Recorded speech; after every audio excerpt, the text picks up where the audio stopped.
ایک بار حضرت صلی اللہ علیہ وسلم لوگوں میں بیٹھے ہوئے ان سے باتیں کر رہے تھے۔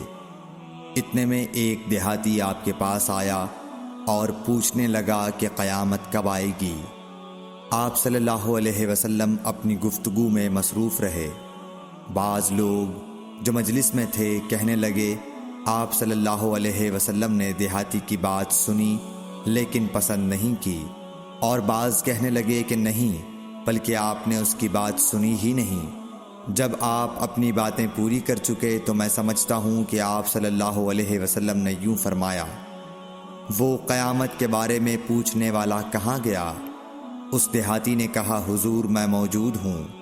آپ نے فرمایا کہ جب امانت ایمانداری دنیا سے اٹھ جائے تو قیامت قائم ہونے کا انتظار کر۔